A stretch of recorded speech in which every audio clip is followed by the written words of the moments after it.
Dacă eu aș avea puteri nelimitate, păi eu în primul rând aș zbura la școală, pentru că eu mereu întârzi din cauza traficului și mi-ar plăcea să pot să fiu invizibilă. Vreau să ajung în cosmos, pentru că se văd multe planete și încă se văd soarele. Am văzut la știri că s-a găsit o planetă nouă, am uitat cum o cheamă și aș vrea să mă duc pe ea. Acolo ea este foarte aproape de soare, dar acolo este apă, așa că zic că acolo poate să supraviețuiască oameni. Să mă teleportez aproape în toată lumea. De exemplu, dimineața aș vrea să fiu în Italia, să mai dorm. Nici pe la amiază, nici prea foarte seara. Aș vrea să fiu în Franța, e foarte frumos acolo la această oră.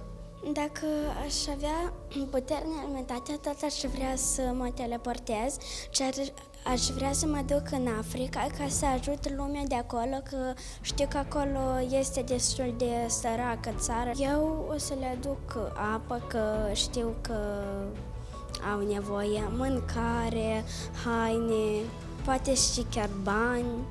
Aș schimba țara pentru că să fie oamenii mai buni, bătrânii să fie ajutați, chiar și dacă nu au bani, să se poată duce la medic unde să le dea doar sfaturi bune, părinții să aibă cu ce îmbrăca copiii, cu ce să-i hrănească. Dacă aș avea eu puteri nelimitate, mi-aș dori mulți bani să-i dau lui Badea să mă înveți cum să mă joc foarte bine într-un joc care îmi place foarte mie.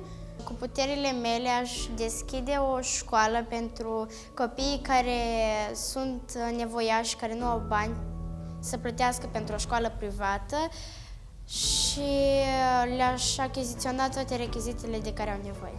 Dacă aș avea puteri nelimitate, aș repara tot felul de lucruri stricate, voi face tot felul de mașinării sau să ajut lumea cu tot ce pot.